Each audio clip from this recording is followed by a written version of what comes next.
Am I a soldier of the cross, a follower of the Lamb? And shall I fear to own his cause, or blush to speak his name?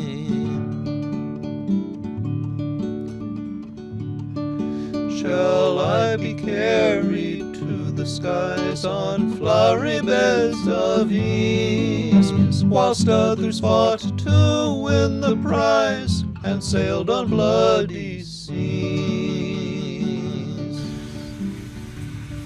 We're talking with Vernon Robinson, the son of one of the men that made that event happen. That was the basis for a wonderful movie about the Red Tails, about a black unit of Air Force flyers that played a major role in the air wars of World War II. And he's also the director of the movement to draft Ben Carson for president. Tell us about it. Well, the committee was set up in August, the National Draft Ben Carson for President Committee, and we wanted your viewers to check out www.runbenrun.org. And it was set up because several individuals decided that Dr. Benjamin Carson is the only potential candidate who can defeat Hillary Clinton, because he can widen the base of the GOP, specifically getting 17% of the black vote, at which Hillary cannot win a single swing state, while keeping true to conservative values. There are several candidates who want to broaden the base by throwing conservatives overboard, which won't work. The second reason is that Dr. Carson repeatedly has shown his ability to communicate very complex policy ideas, conservative ideas, so that the average voter can understand them. And finally, the current regime has divided the American people in so many different ways for 5 years that the country has never been more divided since the Civil War. And Dr. Carson can probably uniquely, nobody in either party can do a better job of bonding with the American people, reaching out to all Americans, and healing the country. That's no doubt true. I saw, as probably did millions of others, that amazing speech he gave with President Obama just a couple of chairs away from him at the head table, where he was cutting down Obama's policies pretty handily. Obama was squirming. And that's about all I know about Dr. Carson. Well, certainly that speech skyrocketed him into stardom in conservative circles because he napalmed Obamacare to the president's face on national television. However, my favorite part of the speech is when he cut the floor out from under the progressive income tax, saying that with regard to taxes, God has a plan, and it's called a tithe, 10% now. But God did not say that you have to, that if you have a bad year, you pay no tithe, and he didn't say if you have a great year, you pay triple tithes. So there's something inherently fair and compassionate about the proportionality. So he was pointing out that God is the most compassionate force in the universe, and I thought about that for a while and said, that means that Hillary and the left have to argue that they are more compassionate than God to defend the progressive income tax, and that is something that even Rush Limbaugh's low information voters he always talks about can grasp. Let's see, Hillary, God. I think God has the edge on compassion and fairness. So that's a very complex issue. And in 4 sentences, he destroyed the Democrats' position in a fashion that everybody can understand. No, that's kind of brilliant. I not thought about it, but see, the challenge before us always is, as Christians, is how do you take a principle out of Scripture and make it applicable today's often changed circumstances, and that is a way to do it, not to make it a precedent for churches, but to see in that the idea of fairness of a flat rate. No, that's right. If you make $1 billion, you pay $100 million. If you make 10, you pay 1. But Everybody has some skin in the game, and Yeah. it was brilliantly executed. And I said in one speech, the ability to get a complex idea like that across so that everybody understands it, and cut the floor out from the left at the same time is, I'm going to use the R word, Reagan-esque. let me go a little farther with what the Bible actually counsels as far as making a more direct application to our taxes. In Ezekiel, somewhere around chapter 45, Ezekiel is talking about the ideal government, and he talks about the tithe going to the priests. And if you know very much about Mosaic law, you understand this was not just for the church per se. It was for the judiciary and the church, which functioned together. And in around Ezekiel 45 or whatever, he also talks about how much additional taxes should be levied for the federal government. And do you know what that rate is? What is that rate? It varies between 1% and 2% on 3 different commodities. That's it. The federal operates on that, and 10% goes to the church and the judiciary and the legislative function together. And yet today, churches say, we want our 10%, and as for the government taking another 30%, 50 for 5. we're not supposed to get involved in that. Well, Just give us our 10. Well, I know that you had a question about how Dr. Carson is going to win the nomination and become President of the United States I think I probably just lost my ability to run for president. without having served an elected office. Oh, yes, yeah, And- that's quite a... And, you know, I wrote a note back to somebody and said that, yes, it's true that Dr. Carson has not run around the world apologizing for America, and he has not a single time voted to raise the debt ceiling and give your grandchildren the bill, and he has no experience routinely passing budgets that are hugely out of balance, that only work because we borrow money from the enemies of the American people, the communist Chinese generals, the Middle East sovereign funds, and that other group that has utter contempt for the American people, the Board of Directors of the Federal Reserve. So the point being that the lawyers and the politician types have driven the country off a cliff, and it's not clear that we should turn to a new set of lawyers and politicians to retrieve, career politicians, to retrieve the situation from the abyss. The founders had no intention of individuals spending 30 or 40 years in government service, that the office was supposed to seek the man. The man leaves his endeavor to, out of civic virtue, to serve the republic and then go back to private life. Certainly, the doctor believes that you cannot just look in the mirror and say, gee, honey, I think we do a great job in the White House. We look great in the White House. That he believes they should be called by the American people, which is why he said that if Americans are still clamoring for him to run in the first quarter of 2015, he would seriously consider it, because he wouldn't turn his back on the American people. And that means that the committee has a job to constantly send him the operational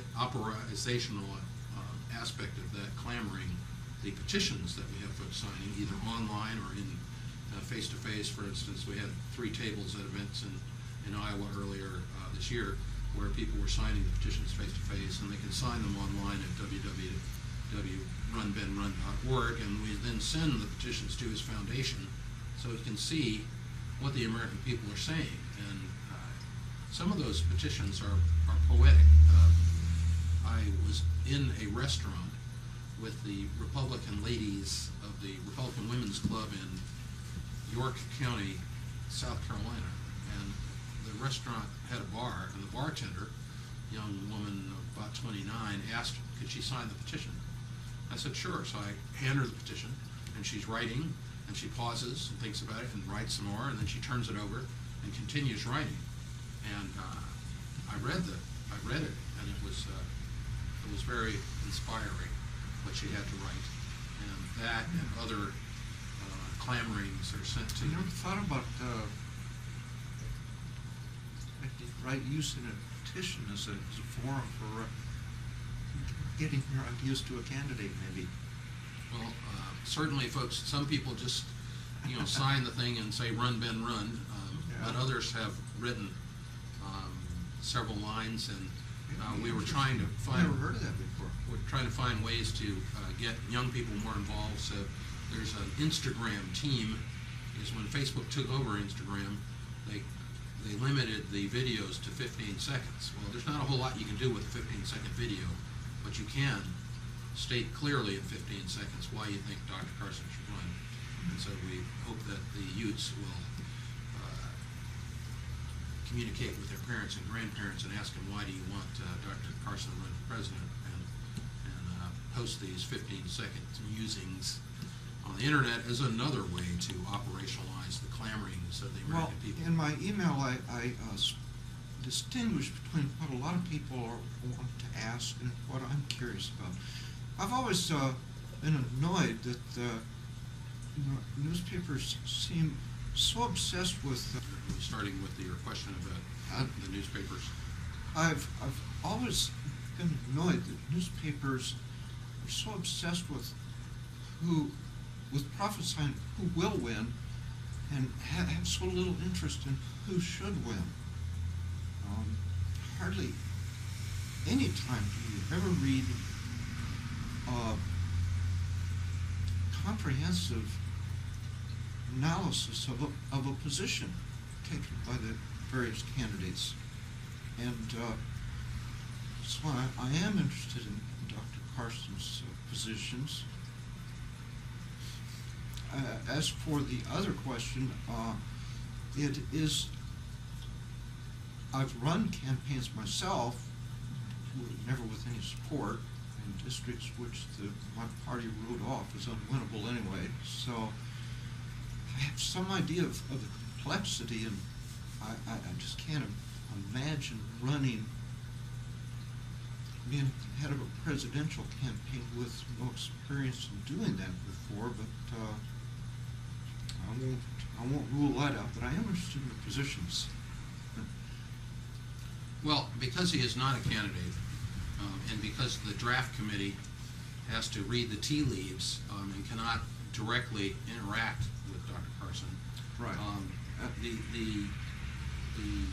policy stuff that we put on the website has been gleaned from the two major sources, which are his book, America the Beautiful, and his policy op-ed pieces that he writes weekly on Wednesday in the Washington Times. Okay, I guess there's more material there than I knew about. Are those links on your website? I didn't find them. I'm not sure we have a link to the Washington Times, but we certainly promote the book.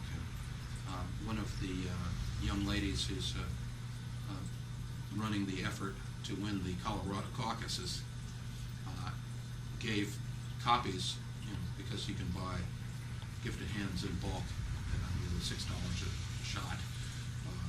She had her Christmas list, and everybody got a copy of Gifted Hands. America the Beautiful. Gifted Hands isn't in print anymore. But you can see the movie about Dr. Carson on Netflix if any of the viewers I didn't are know there was a subscribing. movie about him. Yes, starring Cuba Gooding, as a matter of fact, 1992, which is the story of his, what brought him claim to fame, his first successful separation of twins conjoined at the brain, and it flashes back to his meager. Joined at the brain? Yes. Not that easy to do. You mean they both had two, each had a brain, but they were joined? Yes. I'm not sure Wow. what the technical combination of the left side and the right side when they're joined is like, but the big challenge for and why no one prior to this had successfully separated twins with both of them surviving was that babies bleed out very quickly, and that there's some problem with having them on a prolonged heart-lung machine. That essentially, there was only an hour for Dr. Carson to perform his part of the surgery, and they can only have the babies on the heart-lung machine a limited amount of time. Wow. And that, the team that he put together, one of the things that is an answer to your question about not having been a governor or an executive, is that you have to put a team together and you have to cope with huge egos. And I can't think of any greater group of egos than the top surgeons on the planet who were participating. There were 24 surgeons who participated in that operation, and he had to put together. And if anybody failed to do their job, the result is one or both of the twins would die. And so we believe that Dr. Carson performed admirably in that executive capacity, as well as moving the cats in his long tenure, which he was appointed the head of pediatric neurosurgery at Johns Hopkins University at 33, and he just retired at 61. So again, there are 5 doctors who signed the Declaration of Independence, and I think that we would be better served by more doctors and fewer lawyers, and certainly the American people have an opportunity to Well, for the sake of people that are fairly familiar with the Republican conservative agenda in general, can you give us an overview of where his positions contribute? Well, I know that in Iowa, particularly, individuals are very strong pro-life individuals, and certainly I am. And Dr. Carson is.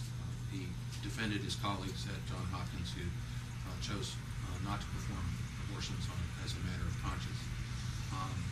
There was a speech that he gave at a Republican event down in Tennessee, the Putnam County GOP dinner, and at the end of his speech, a middle-aged woman and a younger woman stood up, and the middle-aged woman said that she wanted everybody to know that when she was pregnant with her daughter, who was diagnosed through amniocentesis, I suppose, with some severe brain problems, that everybody said that she should have an abortion except for one person, and that would be Dr. Carson, who said that he believed that he could help the future baby, and that she was standing up to point out that the baby in question was the 20-something woman standing next to her, and that she wanted to let everybody know that Dr. Carson didn't let other doctors throw away her daughter like a broken rag doll.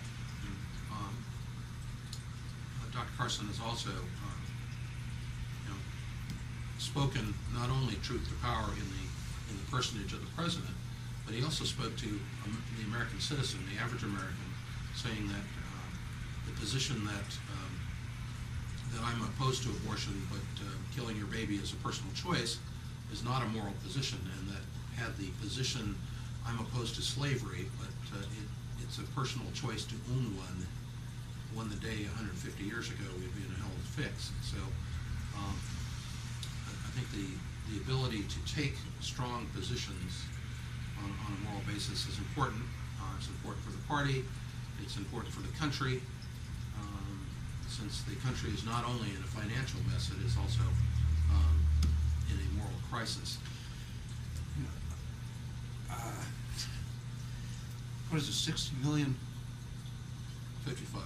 But Well, maybe, there's different people have different estimates, somewhere around there. yeah, yes, And it also turns out that if we had another 60 million young people, maybe 50 million whom would be paying taxes now if we had killed them all, that would be exactly what it would take to wipe out our federal deficit. well, certainly there are a number of policy issues that flow from the decision to kill 55 million babies. Immigration, the shortage of, quote, laborers, unquote. What's his position on that? He believes in securing the border. And About what it means? he hasn't been, Everyone wants to secure the border. no, everyone does not want to secure. Oh, yeah, they do. Some think that, The Democratic Party and unfortunately a number of Republicans have no interest in securing the Well, border. They want to but they have said another they're- 100 million immigrants through the various scams in the amnesty bill, and so they're not interested in securing the border. They're interested in creating a European social democracy and using 80 million new Hispanic immigrants as the vehicle Where for have you achieving that. heard that figure, 100 million or 80 million? 80 million, 100 million, it's the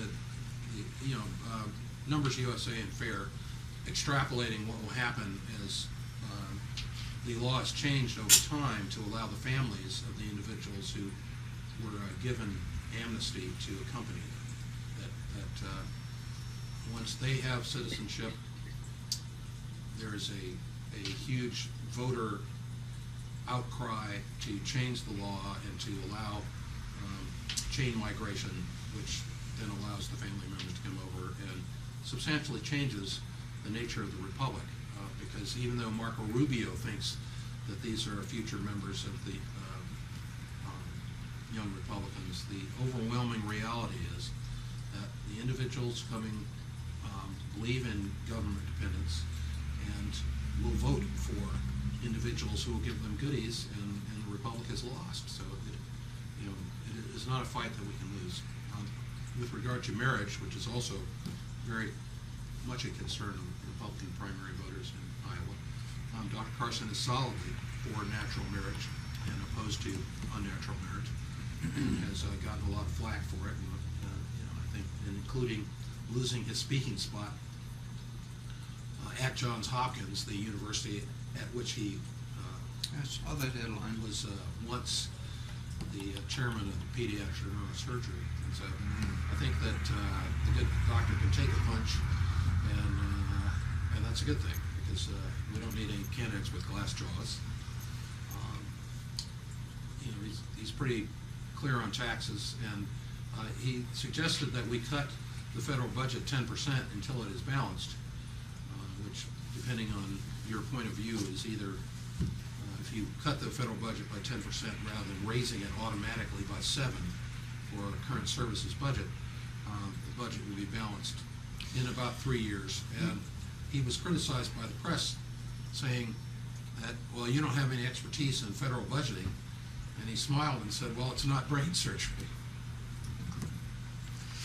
Well, you probably want to address that Washington Times story that about a week ago said that a draft Carson committee is taking money that and yet is not giving it to Dr.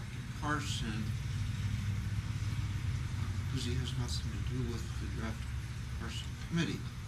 And when I saw that story, I kind of wondered about it, but you clarified the law doesn't even allow you to communicate with him. Well, what the law says is you cannot coordinate with an authorized committee. And if you are communicating with Dr. Carson, is it an independent expenditure committee? Because it's not independent if you're conferring with him on policy issues or on tactics or strategy or any of that stuff. So the bottom line is that well, there's a couple of bottom lines. One of which is that we have never suggested that this was an authorized committee and this was some kind of testing the waters exploratory committee, which is what the article appeared to say, that these folks were foisting themselves on the American people in some kind of dishonest way, and I think it had lining their pockets in there. As you can see, I'm independently wealthy as a result. That's why I'm living in somebody's basement in South Des Moines. Why does the law have these two categories? One where it's associated with the candidate, one where it's not. And why did you choose the one where it's not being managed by the candidate? Well, I will answer that indirectly, and that is that a number of people have asked, will Dr. Carson run? And my answer to that question is always, I am not in the crystal ball business. I'm in the change the objective reality on the ground business. And the objective reality is that everybody who is thinking about running, think of a name. They have either a fundraising base or a political base or both already in place, and Dr. Carson has neither. So that since we have a chicken and egg problem here, that you can't run against Rick Perry without a political base and a fundraising operation, and you don't have either, that somebody has to create it where you do not ever have the option of running. And so we decided that in addition to trying to convince him to run by rippling off those clamorings, the petition from the American people and sending it to his foundation, that we would build that's why I'm in Iowa for 37 days, because I certainly would not be here in December and January unless there were midterm caucuses, which I encourage your viewers to go sign up on the website to attend the caucus and work for the draft committee at the caucus, which is to let folks know that they have an option to sign the petition, give the folks a rationale for a Carson candidacy, and getting them to text probably no ACA, referring to the Affordable Care Act, to some number so that they can be constantly updated on how Iowans are being hurt by Obamacare and how they can fight back.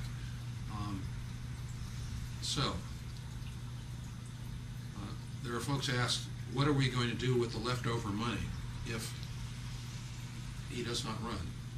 And I just said, well, you mean after we repay the $750,000 that was fronted to mail 1.2 million pieces of mail, first class, around the country, and 7 million emails from rented lists, that there isn't going to be any money left over. That I was on the phone this morning finding new ways to spend the money. A couple of weekends ago, I spent $7,000 while attending another Republican event, which was the Republican retreat. They call it an advance because obviously the Republican Party doesn't retreat, but it's at a retreat center in the mountains of Virginia. And I spent $7,000, $2,000 with the Iowa State Party for a fundraiser I'm going to on Saturday, and $5,000, or offering $5,000 for sponsorship rights at the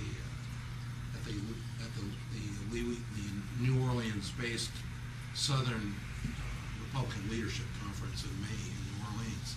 So there's not going to be any money left over. It's going to get spent either by the operation of having folks on the ground in early states, raising money. So the implication of the Washington Times article that you're siphoning money out of Ben Carson's future financial opportunities is answered by the law requires that we do it this way. The law requires, and there is no money that we're not spending, that you're not spending on his behalf. That's right. That what is going to happen is there's going to be a huge donor list. Now, the committee cannot give the candidate the donor list because the donor list will be a lot more valuable than the $2,600 or $2,700 that anybody would be able to give if it was all individuals, but it's not all individuals, so it's illegal. You can't give them the list because we take corporate contributions and we take individual contributions of an unlimited amount. Just in case there are some well-heeled gentlemen or ladies out there, you can give an unlimited amount of either corporate or individual contributions to the draft Dr. Ben Carson for president committee. $100 now is worth in 2015 and tens of thousands of dollars in 2016. I wish Christians understood that principle more. Go ahead and explain why that is. Well, it's just that there are certain things that, well, there's a couple of things. A, if you use the money now to get something done, it preserves the fact that, and we're not talking about interest here, we're just talking about that there is a fixed set of time between now and November of 2016, the general election or the primary season that starts in January of 2016. And so if you get the things done now, you have more time to get things done. You can trade off time versus money, but it's going to cost you a whole lot more to get that stuff done let me give an analogy. In December of 2015. Well, let me give an analogy. Politics is like a snowball. The earlier you can start it, the bigger it has time to get. Well, that is Carson-esque in its simplicity and its accuracy. So that, and then there are some things you just Carson-esque. I like that term. You do not have the opportunity to do over.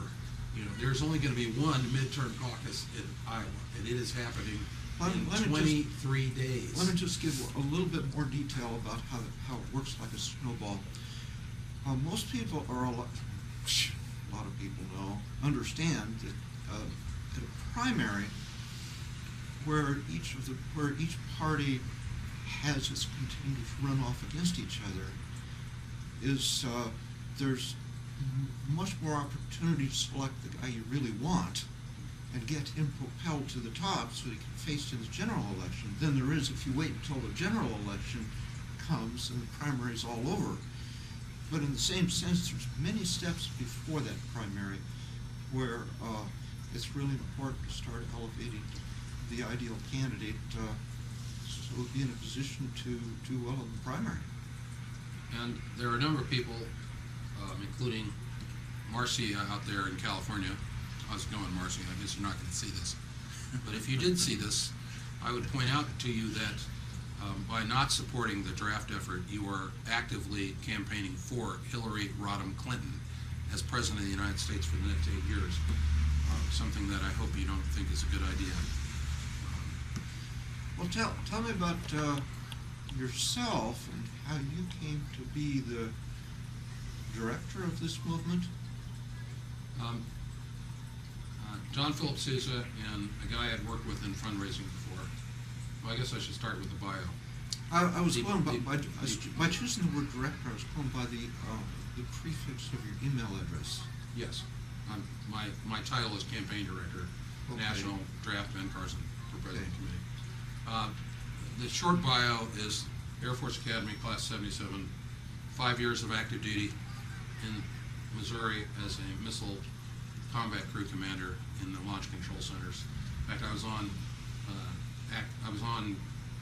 in a launch control center when President Reagan was shot, and the strategic forces of the United States moved up one notch in readiness to keep the Russians honest. And you mean by the missiles that you were in charge of launching should the order come? The ones that are aimed at Moscow, etc.? Well, I think that a couple of them are aimed at China, but I'm not sure. Yes, Minuteman IIs, once upon a time, used to be in western central Missouri, and I was in one of the squadrons of the 351st Strategic Missile Wing. And So my mother thought it was a little scary that I had my hands on the launch keys, but I assured her they were in a red safe, and we didn't take them out unless there was serious business to do with them. That and the documents to authenticate the presidential nuclear war order. So in any event, got out, decided that the Republic was going down the tubes and I had to save it. Ran for, got involved with politics because of education policy. Tried reforming the public school system for 30 years and failed.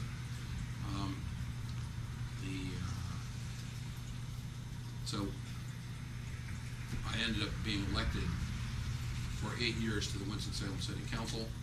Then I raised $6 million and lost 3 races for Congress. It is the ability to raise large amounts of money, both in terms of direct mail and online contributions, is the principal reason that I'm in the job. Although some expertise in using technology to support activists. Republicans tend to run very top-down campaigns, Rovian campaigns. If, for instance, you respond to a Republican National Committee Rovian, just for clarification, he's referring to Karl Rove type. I am referring to specifically Karl Rove type, who built millions of dollars, hundreds of millions of dollars out of millionaires to run ads and to run very bad polls saying that the election was close, the and then and the RNC funded Orca, which turned out to be a beach whale, the online infrastructure that collapsed on election day because it must have been created by the same guys who've been doing the Obamacare website. But the bottom line is that Republican campaigns are top-down affairs, that they're communicating one way, and they want the folks in flyover land to do what they're told out of Washington. And we believe that the Nation Builder platform, and I made the call on going with the Nation Builder platform, provides a robust set of tools to activists. So we believe that one of the ways to get people to support Dr. Carson's draft effort is to give them the best set of tools, the coolest set of tools as far as online tools to support political activism. And we encourage the folks to go sign up to take a test ride with those tools on runbenrun.org. So that is, when you're trying to get Iowans, for instance, to commit to a draft effort to a guy who does not want to be president of the United States, it is not clear that that's going to be very successful. We tried to do it 2 ways: building personal relationships with individuals and offering them the neatest set of online tools to promote activism. There's one other thing that I don't know how long the interview, but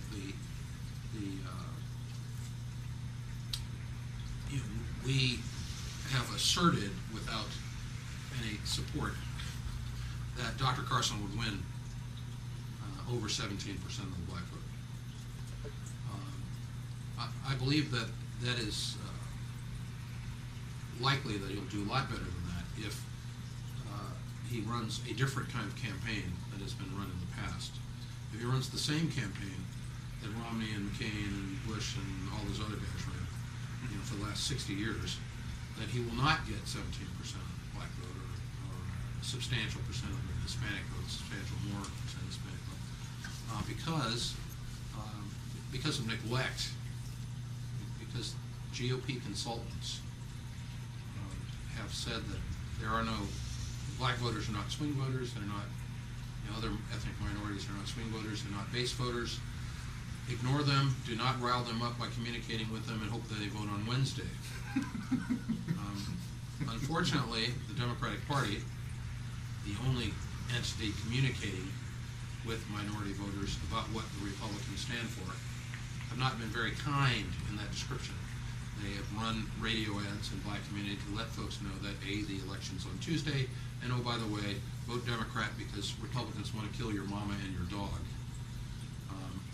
These terrorist ads, which is the only thing you can say about an ad that says vote Democrat or another black church will be bombed, which was run by the Missouri Democratic Party in 2000,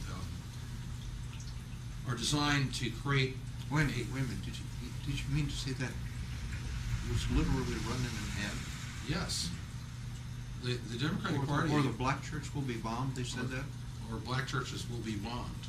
The whole church. They literally the said church that in an ad? burnings. Yes. And the Republicans never responded, except maybe on Fox News or. How do you respond to a thing like that? Well, I'm about to tell you.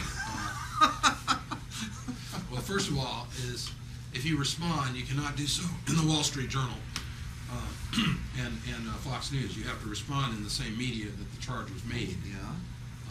The second thing is that it's a lot easier to stop them from running the terrorist ads by going on offense than trying to clean up the mess afterwards. So there's a gentleman who's now passed, but there's a guy in Cedar Rapids who's carrying on the work that he did, raised a bunch of money to run ads for the first time telling black voters and Hispanic voters on black radio, urban contemporary radio, and Hispanic voters on Univision and Telemundo, exactly what the Republican Party stood for and what the Democratic Party stood for, and then suggesting, now let's have an election, since you now know what, for instance, the Republican Party's position is on abortion. That was, he ran 8 weeks of ads. Now, with 40 ads in any media market in America, you can reach half of the black electorate in a week. 40 ads, morning and evening drive. Now, Reince Priebus, the current chairman of the Republican National Committee, has a different strategy, and it's called minority engagement, and he's hired a bunch of black and Hispanic men and women to run around trying to get black folks in small groups to rethink their allegiance to political allegiance to the Democratic Party. And I call that it will roughly take those folks sometime into the 24th century to reach half of the black electorate in a media market. And so I call it the Star Trek solution as a result. It is absolutely ludicrous. You can reach half of the black electorate with ads in a week. Yes, that does cost money, but it's a lot cheaper to get the 35 to 38% of black voters who consider themselves conservative to link for the first time their conservative values with Republican policy positions. The result of this 60 years of malpractice is that the Republican brand has been destroyed in the black community and in other ethnic communities.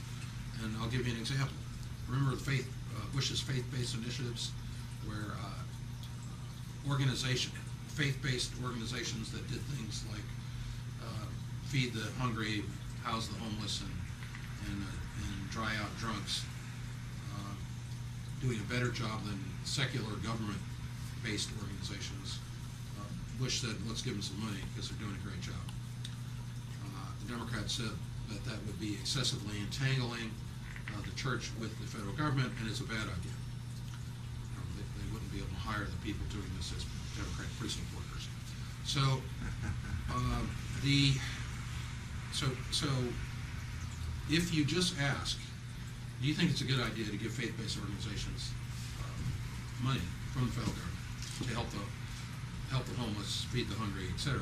That's a 70-18 issue in the black community.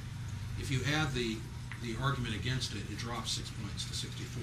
Does anyone ever ask, should federal money be given to those programs which have a track record of actually succeeding? Well, that's what the faith-based initiative was asking, but my point is that if you attach Republican or George Bush to the proposal and attach Democrat to the opposition, the proposal loses 40 points. It goes down 40 points into the 30s, which means that the policy is not the problem. The problem is the Republican brand has been destroyed. Once you put an R by your name, that is bad, because, and if, you know, I ran a scholarship fund for a little while, 7 years, and black women would apply to get a scholarship to send their kids to school, private school, church school, something other than the failing public schools. I asked occasionally, if you want a scholarship for your child to go to private school, why do you keep voting for these damn Democrats? And they were startled. And I asked one of them, do you know that there are two candidates for governor? One supports giving you $4,500 scholarship, and one opposes it. And she said, no. I says, well, there is, and who do you think wants to give you the $4,500 scholarship to send your child to the school of your choice? And the answer was the Democrat.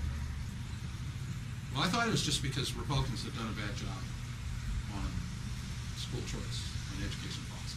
But au contraire, there's a lot bigger problem. If you ask, and BAMPAC did in like 2002, which party is best able to defend the innocent unborn? Democrats win 61 something. What party is the best party to defend your Second Amendment rights? 65 something Democrats. What is the best party to not tax you, to hold the line on taxes? Democrats. Wow. Democrats.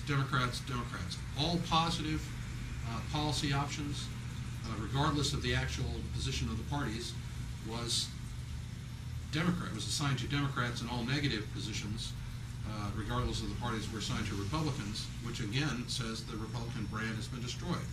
So what this guy did was he got $1 million, ran ads in 30 media markets. First week of September, he figured he needed an extra month to make up for the damage of 60 years of neglect. First ad was an abortion ad, which was very tough. The punchline was, the next time a Democrat asks for your vote, ask him why doesn't he want your children? And it elaborated on Margaret Sanger's activities as a eugenist, wanting to eliminate black folk totally, using sterilization and abortion, Planned Parenthood. So it went on. I changed the ad and said the hook line was, in the next 3 days, more black babies will be killed by abortion than all the black people lynched in the United States from 1880 to the present. And so it was hard-hitting stuff. Democrats screamed bloody murder. GOPAC bailed because they couldn't take the heat. My personal position, by the way, is if the Democrats are screaming about an ad, double the buy, because it is effective. They wouldn't be screaming if it wasn't hurting them. So the second week, they ran an ad that said, oh, by the way, the Republicans want you to be able to choose the school for your child, and Al Sharpton and Jesse Jackson oppose you choosing a school for your child, even though they send their kids to private school, and want you to be trapped in union-run schools that don't teach you how to read, write, and add, and hand out condoms.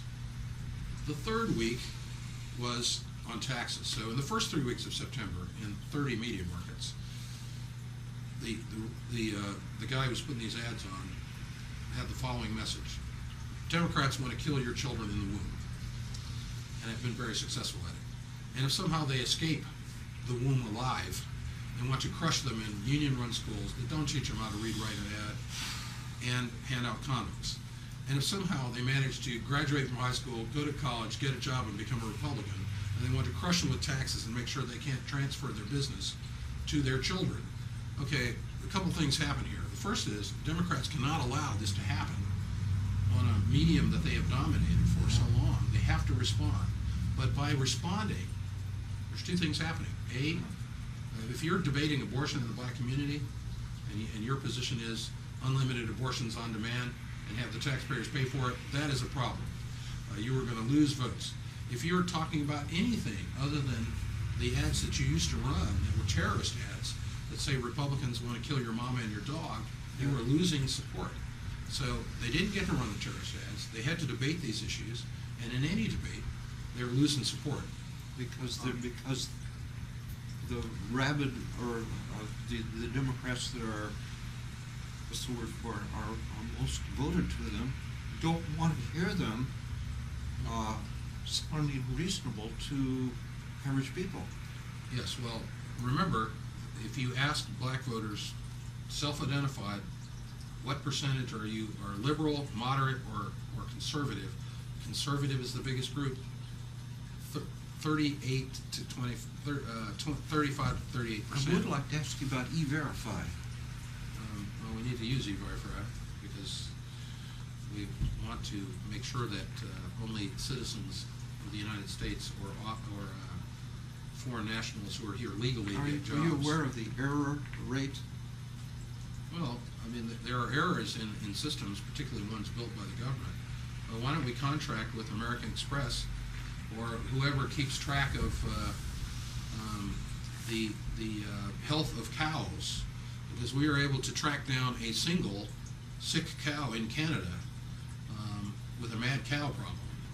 But we have no idea where millions of people are inside the borders of the United States. So we need, if E-Verify has problems, and I'm sure it does. It has huge problems. Then we need to fix. Compare it with cows, of course, the fact that when there's problems with cow tracking, it doesn't make big news. We don't hear about it. We don't care that much if a cow gets...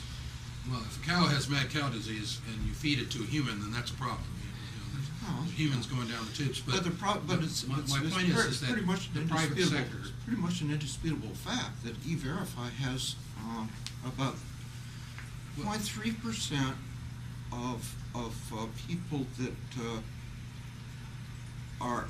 Well, about 2.6% of everyone run through it gets a non-confirmation saying that they're here, they're not authorized to be here, they're probably not a citizen. About 0.3% total, not of that figure, but of the 100% of the total, go the other way, contested successfully. And so the documented error rate is 0.3%. But there's that remaining 2.3% that no one knows. And the fact is that it's very difficult to contest those things. Well, and when citizens have to go through that, it can take months. Well, I think that you lose your job during it. Well, you need to, again, work on maybe having American Express do it. Because American Express and some of these credit card companies routinely do security screenings and conduct business and are able to have a much lower error rate than government run. The bigger problem than the errors that are going to put millions of citizens out of work is if it ever gets to where it has absolutely zero errors. That's where our freedoms will be lost. People seem to understand that NSA is a problem. How is it a different problem than E-Verify? The idea of a national database that combines Social Security records, IRS records, birth and death certificates, and state driver's license databases with a biometric photo which cameras can use to track the identities of people remotely in crowds. What's left of our freedoms after the government has that power? Well, certainly the latter item is a serious infringement of freedoms. If you do a better job of securing the border, then you have a smaller problem of doing internal security. See, the thing is the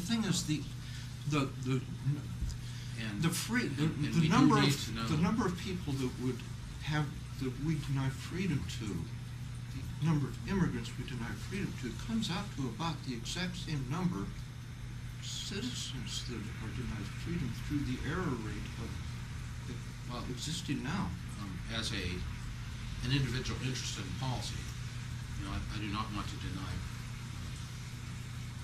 Americans freedom. As a campaign director for the draft effort, I want to tell you about, since we have 7 minutes left. Is that how much time we have left? Well, she had 9 when a little while ago. year that this was done, minority voter turnout went down, minority support for Republicans went up. Because The ad campaign you're talking because about. the Okay. Democrats did. So, with Dr. Carson as the premier conservative spokesman, articulating for the first time what the Republican Party actually stands for across the country to ethnic minorities, Asians, Hispanics, black folks who are citizens, he will win a huge proportion of that vote, and the Democratic Party will not only lose the White House, but they'll be dismembered down the ballot to dog catchers. We have just enough time for you to give contact information. Well, I can be reached by my email address, director@runbenrun.org. We encourage folks to go to the website, runbenrun.org. And since I put my cell phone in the newspaper, they can call me at 336-577-2711. Only one guy call. Thank you. Great to meet you.